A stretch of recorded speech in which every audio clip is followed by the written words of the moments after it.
If God exists, what is his nature? God principally is a spirit being. That's the nature of God. So if somebody asks you, where is your God? I want to see him. His nature does not warrant that you see him with your naked eye. Because it's what? A spirit being. Where is your God? I want to touch him. His nature does not warrant that you touch him. He's a spirit being, so he's invincible and is intangible. John chapter 4 verse 24. Jesus speaking, he said, God is spirit. He said, they that worship him must worship him in spirit and in truth. So as a Christian, you are not confused as to why you can't see your God with your naked eyes, because you know his nature is spirit. God is spirit. However, you can still interact with him, because although he's invincible and intangible, he has other ways of expressing his nature. Number one, as love, and we can see the handwriting of his love. We can touch his love. 1 John 4 verse 8, it says God is love. God is love. John 3:16, for God so loved the world that he gave his only begotten son. So this love is not just a noun, it's also a verb.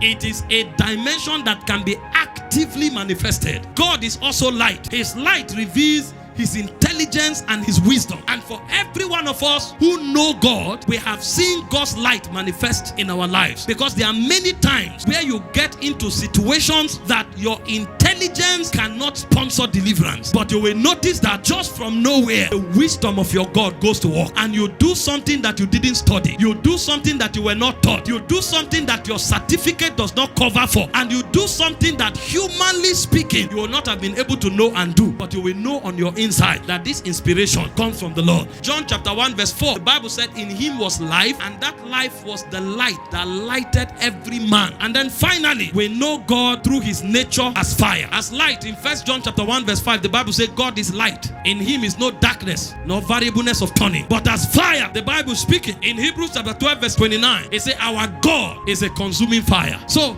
that speaks of his authority. That speaks of his rulership. That speaks of his judgment. Everybody who knows God here knows that when you err, there is a judgment you already feel in your heart without anybody threatening you. When you do that which is wrong, there is a rebuke, a conviction that you feel so strong in your heart. Not because somebody is threatening you, not because somebody physically is rebuking you. Why do you do that which is wrong? And sometimes you find yourself crying alone for days. That is the tangibility of your God, that he exists as a judge. That is why you see that most times people hold themselves accountable when they do what is wrong, even when they are not caught. Depending on how close they are to God, they will feel that fire. And if you feel it on earth, blessed are you. Because if you don't feel it on earth, you will feel it in eternity. But one way or the other, he must manifest that fire. That fire speaks of his judgment. It speaks of his justice. It speaks of his authority and his rulership. So although God is spirit, but God manifests through love, through light, and through fire. It is on this note that even though we don't see our God, but we can feel his tangibility. I feel God's tangibility in his love disposition towards me. I feel God's tangibility in the manifestation of his light in my life. And over and above that, I know God's tangibility in his judgments. I know God's tangibility in his authority over my life.